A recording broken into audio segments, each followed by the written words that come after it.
نان مسلم پہ اپلائی نہیں ہو سکتا. کیوں؟ نان مسلم بھی تو صادق اور امین ہو سکتے ہیں. نہیں ہو سکتے ہیں، بالکل ہو سکتے ہیں، لیکن اگر اس کی اسلامک ٹرمینالوجی کے طور پر استعمال کیا جائے گا، اگر ڈکشنری میننگ ہو پھر تو وہ ہو سکتے ہیں. اگر اسلامک ٹرم کے طور پر استعمال کیا جائے گا پھر یہ نان مسلم پر اپلائی نہیں ہو سکتا. یہ جو ایسی چیزیں صرف کنفیوژن کے لیے ڈالی گئی ہیں، کوئی وجہ بھی تھی؟ نہیں جی میں پہلے عرض کروں گا ڈیکلریشن کے حوالے. نمبر بتائیں کیس کا. میرا نمبر ہے جی 984 اور 2018 ماڈل. آپ کے مخالف آپ ریسپونڈنٹ ہیں اپیلنٹ؟ اپیلانٹ ہوں. اچھا انہوں نے کیا کیا ہے جس کے خلاف آپ آئے ہمارے پاس؟ انہوں نے میٹرک اپنے آپ کو ڈکلیئر کیا 2018 کے الیکشن میں. اچھا تو آپ ڈگری والا کیس پہلے. چلیں اب آپ لیگل کانسٹیٹیوشن بات کریں. 199 کے حوالے سے میں عرض کروں گا جو ڈیکلریشن کا کوشچن ہے کہ ڈیکلریشن 199 کے تحت یہ مین فیچر ہے آرٹیکل 199 کا. Without declaration and declaring any thing supreme honourable high court یا سپریم کورٹ کا آرڈر پاس ہی نہیں کر سکتی. یہ رائے نہیں فرمائیے گا 199 میں مالوٹ. جی پہلا مالوٹ سب سیکشن کلوز 1 میں پڑھوں گا. Subject to the constitution a high court may if it is satisfied that no other adequate remedy is provided by law. Now I'll go to Roman 2, declaring that any act done or proceeding taken within the territorial jurisdiction of the court by a person performing functions in connection with the affairs of the federation, a province or a local authority has been done or taken without lawful authority and of no legal effect. Secondly, my lord, اب جو be کا Roman 2 ملاحظہ فرمائیے. عثمان صاحب یہ declare کر دے گا کہ یہ آپ کا نامینیشن پیپر غلط ہے یا آپ کی ڈیکلیریشن غلط ہے نا؟ جی مالو اتنی حد تک ہی کر سکتے نا ڈکلیئر. نہیں مالو میں عرض یہ کر رہا ہوں کہ ایک تو میں نے ایک ایسپیکٹ بتایا. یہ ڈیکلیریشن تو اس کے لیے ہے کہ any person performing function in connection with affairs of the federation. جی مالو سرکار کے خلاف کے لیے عام آدمی کے لیے میں عرض کر رہا ہوں. میں پہلا سوال یہ تھا مالو کا ڈیکلیریشن کیا 199 کے نام ہو سکتی ہے. اگلا مالو دیکھیے گا اس کا رومن 2 دیکھیے گا بی کا. جی of any person made order requiring a person within the territorial jurisdiction of a court holding or purporting to hold office to show under what authority of law he claims to hold that office. یہ بھی declaration اس کو subsequently ہوگی. وہ بھی جو وارنٹوں کی jurisdiction ہے جناب یہ تو ہائی کورٹ ایکسرسائز کر سکتا ہے نا. ہائی کورٹ میں یہی کر رہا ہوں ہائی کورٹ کو وارنٹ جب ایشو کرتی ہے تو ڈکلیئر بھی کرتی ہے ساتھ. صرف یہ نہیں کہتی کہ آپ original jurisdiction of the high court under article 199 of Covaranto can be issued by the High Court. جی مالو This is the only declaratory power یہی ہے. مالو بالکل ٹھیک ہے. یہی پاور آنریبل سپریم کورٹ کو بھی 184(3) میں ہے. چلے آگے بڑھیں. آگے میں عرض کرتا ہوں مالو اس کو دیکھ لیں. مان لیتے ہیں یہ بات ہے تو ہائی کورٹ کے سامنے کوئی ڈگری ہوگی کوئی ڈکلریشن ہوگی تو ہائی کورٹ کا how you are holding the office. مطلب یہی میں کر رہا ہوں. اگر اس کے بعد لازمی نہیں الیکشن لاز کے علاوہ بھی یا الیکشن لاز بھی سمجھے. آگے بڑھی آگے دیکھیے گا. میں دوبارہ آؤں گا مالوٹ اے کا سب جو کلوز رومن 1 ہے مالوٹ. On application of regular party make an order directing a person performing within the territorial jurisdiction of the court functions in connection with the affairs of federation, a province or local authority to refrain from doing anything he is not permitted by law to do or to do anything he is required by law to do without declaring that what is the function of the person who is acting under the federal law or the provincial law. یہ declaration نہیں ہو سکتی. یہ order نہیں ہو سکتا. اس کا مطلب یہ ہے کہ ڈیکلریشن ان بلٹ ہے اس پہ. اور اسی طرح دیکھیے گا مالوٹ بی کا آرڈر چیلنج ہوتے ہیں 199 میں جو person performing functions in connection with the affairs of federation اور پروونسز ان کے آرڈر جس کے اندر کوئی ایڈیکویٹ ریلیف ریمیڈی نہیں ہوتی ہے وہ ریٹ میں ڈائریکٹ. اسی طرح آپ دیکھیے گا رائٹ آف اپیل دی ہوئی ہوتی ہے تو پہلے اپیل میں جاتے ہیں. بی کا 1 دیکھیے گا مالوٹ. اس میں پرائیویٹ پرسنز کی ہیبیس کارپس کے حوالے سے وہ بھی ڈکلیئر ہوگی کہ دیٹ از انلیگل ریٹرن. آپ سب سے پہلے 199 کا اوپننگ ورڈز پڑھ لیں when there is no remedy. مالوٹ بالکل ٹھیک بات ہے. اب کائنڈلی سی ملاحظہ فرمائیے گا. بی یہ جو سی ہے مالوٹ on application of any aggrieved person make an order giving such direction to any person اور اتھارٹی انکلوڈنگ دی گورنمنٹ. اب گزارش یہ ہے کہ یہ ڈائریکشن بھی وداؤٹ ڈکلیئرنگ کہ یہ آپ کی ذمہ داری ہے یہ آپ کرنے پہ فیل ہوئے ہیں. پوائنٹ یہ ہے مالوٹ آپ ہمیں سے پڑھوا رہے ہیں. پوائنٹ یہ ہے کہ ڈیکلریشن کے بغیر مطلب ڈیکلریشن دیے بغیر ہائی کورٹ 199 کی پاور ایکسرسائز نہیں کر سکتی. ٹھیک ہے اور اس سے ہمارے کیس کا کیا تعلق ہوا؟ اس میں کوشچن جناب یہ پوچھا گیا تھا کہ کیا declaration high court plenary jurisdiction کی کورٹ کے علاوہ کوئی دے سکتا ہے یا نہیں دے سکتا؟ میری ہمبل سبمیشن یہ ہے دے سکتا ہے. چلے آگے بتائیں. اگلی بات دیکھیے گا کہ سیکشن جو آرٹیکل 62(1)(f) ہے مائی لارڈ. ایک سوال مائی لارڈ نے یہ پوچھا تھا دو میں ڈفرنس کیا ہے 62 اور 63؟ میں یہاں میں خرم صاحب سے ڈس ایگری کروں گا مائی لارڈ. اگر سب آرٹیکل 2 ملاحظہ فرمائیے گا نا 62 کا ہی، اس میں کوالیفیکیشن کا نہیں، اس میں ڈسکوالیفیکیشن کا ذکر ہے.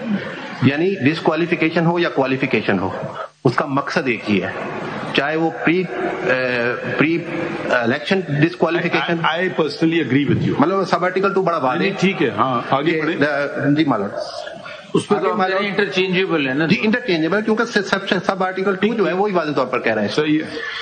اب مائی لارڈ جہاں تک یہ بات ہے کہ سیکشن 9 کی جو اوور آل جو جورسڈکشن مطلب کورٹس ایکسرسائز کرتی ہیں سیکشن 42 میں کرتی ہیں، یا کوئی اور لا بھی ہے جس کے تحت وہ ڈیکلریشن کی ڈگری گرانٹ کر سکتی ہیں. اور میری ہمبل سبمیشن یہ کہ سیکشن 9 آف دی CPC جو ہے وہ بیسیکلی جورسڈکشن دیتا ہے کورٹس کو to try all kind of matters of civil nature my lord. اور اس میں سیکشن 42 ایگزاسٹو اس لیے نہیں ہو سکتا کیونکہ there are certain declaration which are not provided in section 42, but that may be a dispute between one party or another party, and that can be granted under section 9 of the CPC. So this argument is in my humble submission is not correct, that section 42 is an exhaustive provision, my lord. Now my lord, میں اب آتا ہوں 232 پہ my lord. Honourable my lord نے پوچھا تھا کہ 62(1)(f) میں جب ڈیکلریشن دی جائے گی تو وہ لا کے تحت دی جائے گی، لیکن میری ہمبل رائے میں جب بھی 62(1)(f) کی ڈیکلریشن دی جائے گی تو کورٹ کسی کو یہ ڈکلیئر کرے گی کہ ہی از ناٹ سیگیشیس، ناٹ رائچیس اور نان پروفلیگیٹ اور ناٹ آنےسٹ اور ناٹ امین. وہ ڈکلیئر کرے گی 62(1)(f) کے تحت. یہ نہیں ہوگا کہ لا نے اس کو اختیار دیا ہو کہ وہ کوئی آرڈر کرے اور وہ آرڈر اس لا کے تحت ہو.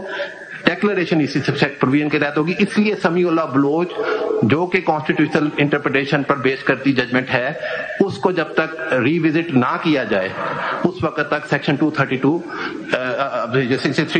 62(1)(f) جو ہے وہ امینڈ نہیں، وہ اسی طرح رہے گا. آپ کے کہنے کا مقصد یہ ہے کہ جب تک کورٹ سے یہ ثابت نہ ہو، کسی کورٹ سے، کمپیٹنٹ کورٹ سے، کہ یہ صادق اور امین نہیں ہے، اس کے علاوہ آپ اس کو یہ نہیں کہہ سکتے، آپ اس پہ کوئی پابندی نہیں لگا سکتے. 63(1)(f) یہی کہہ رہا ہے ہمارا کورٹ کی ڈیکلریشن ضروری ہے. بالکل ٹھیک بات ہے. And what is the definition of صادق اینڈ امین؟ What is the definition of صادق اور امین؟ اس میں ایک چیز دیکھیے گا، یہ جو سب کوئی مرڈر کر کے آ جائے کوئی وہ نہیں شمار. کلوز 2 جو ہے نا مالر وہ بہت ضروری ہے اس کی، کیونکہ اس کلوز میں پیرا D اینڈ E جو ہیں ان کو تو اپلائی کیا گیا ہے مسلمس کی حد تک، F کو نان مسلم پر بھی اپلائی کر دیا گیا ہے. یہ بہت اہم بات ہے جو ہمیں، یعنی ایک نان مسلم بھی he is bound to be sagacious, righteous, non profligate, honest and امین. اٹ مینس کہ امین کا جو لفظ ہے اس کا وہ میننگ نہیں لینا چاہیے جو اسلامک کانٹیکسٹ میں ہے. ادروائز یہ پھر اس کی کیا میننگ ہے؟ مطلب امین کا جو ڈکشنری میننگ ہے، ہی شوڈ بی امانت دار. ہی شوڈ بی امانت دار مائی لارڈ. ہی شوڈ بی امانت دار. امانت دار اسلام میں امانت دار کا لفظ نہیں ہے، لیکن یہ کیونکہ مسلمانوں پر اپلائی نہیں، یہ بھی مسلمانوں کے علاوہ نان مسلم پر بھی اپلائی کیا گیا. کہتے یہ نہیں ہونا چاہیے. نہیں، میں یہ کہتا ہوں اس کا مطلب یہ ہے کہ یہ اس کے وہ میننگ نہیں ہیں جو اسلام میں لیے جا رہے ہیں، یہ وہ ڈکشنری میننگ ہے، آرڈنری ڈکشنری میننگز جو اپلائی ہونے چاہیے. ادروائز یہ پروویژن مسلمانوں یہ باقی آئین تو انگریزی میں ہے، انگریزی کا ان کو لفظ پتہ نہیں تھا کہ امین کے لیے کیا ہوگا. میری امین جو اگر ہم آپ کہہ رہے ہیں ڈکشنری میننگ میں دیکھیں تو انگریزی کی ڈکشنری میں اٹھاؤں گا، اس میں امین نہیں ملے گا جان. تو مجھے لغت دیکھنا ہوگی اردو کی. ٹھیک ہے یا عربی کی آپ چاہتے ہیں ہم دیکھیں؟ نہیں، اردو دیکھیں یا عربی دیکھیں، ہمیں نہیں پتا، آپ سے پوچھ رہے ہیں. میں تو یہ کروں گا امین اگر اوریجنلی اردو کا لفظ ہے تو پھر اردو کی ڈکشنری آپ بتائیں نا کون سا لفظ ہے، یہ عربی کا ہے اردو کا ہے؟ یہ تو اردو کا لفظ ہے لیکن اس کا اوریجن جو ہے وہ عربی ہی ہے. عربی سے ہی اس کو لیا گیا. اوریجنلی عربی کا لفظ لیکن اب امین پاک اردو میں بھی استعمال ہو رہا ہے. جنرل ضیاء کو امین کا انگریزی لفظ پتا نہیں تھا یا ان کے لا منسٹر کو نہیں پتا تھا؟ نہیں, ان کو پتا ہوگا یا نہیں پتا ہوگا. باقی سب انگریزی میں لکھا ہوا ہے, یہ ایک امین آر دیا. اس کا مطلب ہے کہ یہ وہی اسلام میں جو استعمال ہوتا ہے صادق اور امین, اس کا مطلب وہی ہے. اس لیے نہیں ہو سکتا کیونکہ پھر یہ مسلمانوں پہ اپلائی نہیں ہو سکتا, نان مسلم پہ اپلائی نہیں ہو سکتا. کیوں نان مسلم بھی تو صادق اور امین ہو سکتے ہیں؟ ہو سکتے ہیں, بالکل ہو سکتے ہیں, لیکن اگر اس کی اسلامک ٹرمینالوجی کے طور پر استعمال کیا جائے گا, اگر ڈکشنری میننگ ہو پھر تو وہ ہو سکتے ہیں. اگر اسلامک ٹرم کے طور پر استعمال کیا جائے گا پھر یہ نان مسلم پر اپلائی نہیں ہو سکتا. یہ جو ایسی چیزیں صرف کنفیوژن کے لیے ڈالی گئی ہیں, کوئی وجہ بھی تھی؟ نہیں, یہ کنفیوژن تو بہت پیدا ہوئی ہے. اسلام اور غیر اسلام میں امین کی ڈیفینیشن ڈفرینٹ ہے.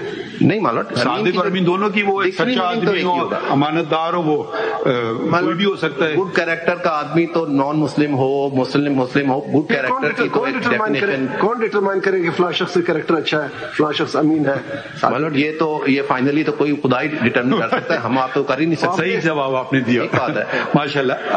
اچھا, اینی تھنگ ایلس؟ آپ نے بہت آج پوائنٹ لیا. نہیں, کائنڈلی دیکھیے گا, میں کچھ عرض یہ کرنا چاہوں گا مائی لارڈ, یہ اس پہ میری 232 پہ بتائیے آپ. اس پہ میری ہمبل سبمیشن یہ ہے کہ کیونکہ 62(1)(f) جو ہے اس کی ڈیکلریشن انہی گراؤنڈز پر ہوگی جو کانسٹیٹیوشنل گراؤنڈ ہیں, اس لیے سمیع اللہ لو جو کہ پارٹ آف دی کانسٹیٹیوشن سمجھا جانا چاہیے جب تک کہ وہ ریوزٹ نہیں ہوتا. یہ بتائیے گزارش یہ ہے, جب کانسٹیٹیوشن انٹرپریٹ ہوگا تو اس کی انٹرپریٹیشن ریلیونٹ پروویژن کا پارٹ اینڈ پارسل کنسیڈر ہوگی جو کہ سپریم کورٹ نے انٹرپریٹ کیا. آرٹیکل 189 اور 190 کی بات کر رہے ہیں, 189 کے تحت وہی فالو کیا جائے گا. یہ میری ہمبل سبمیشن. صحیح ہے, صحیح ہے. اب یہ آنر دیکھیے گا, اب میں کچھ عرض کروں گا مالوٹ اس حوالے سے کہ جو سمیع اللہ بلوچ کے بعد کچھ ڈیولپمنٹس ہوئی وہ بہت ریلیونٹ ہیں اس بات. مجھے ایک سوال کا جواب دے دیں. The same learned author judge has also authored the judgment in Faisal Wavda case. اس کا ذکر تھا لاسٹ ٹائم پہ. بالکل ہوتا ہے. تو can you reconcile the two judgments? Yes or no? یہی میرا پوائنٹ ہے. میں اب آج اس پوائنٹ پہ رہا ہوں کہ سمیع اللہ بلوچ کن بنا پر ریوزٹ ہو سکتا ہے. پہلے تو فیصل وابدہ کے can you reconcile them or not? نہیں ہو سکتا مالوٹ, لیکن اس کی نہیں ہو سکتا ہے. لیکن اس وجہ سے کیا سمیع اللہ بلوچ ریوزٹ ہو سکتا ہے یا نہیں ہو سکتا, یہ سوال نہیں پوچھ رہا ہوں. دیکھیے, ریکنسائلیبل نہیں ہے, نہیں ہے ریکنسائلیبل. ایک اور بھی میں اگر اسی پرنسپل کو لے لیں تو اس کا مطلب ہے صادق اور امین اگر آج نہیں ہے تو کل ہو سکتا ہے واپس صادق اور امین. جی بالکل ٹھیک بات ہے. یعنی ایک ویو اگر میری ہے آج اور کل وہ ویو بدل جاتی ہے, تو اسی طرح اگر میں آج امین نہیں ہوں کل امین ہو سکتا ہوں, یا آج امین ہوں کل ٹھیک بات ہے. اس سے میری تو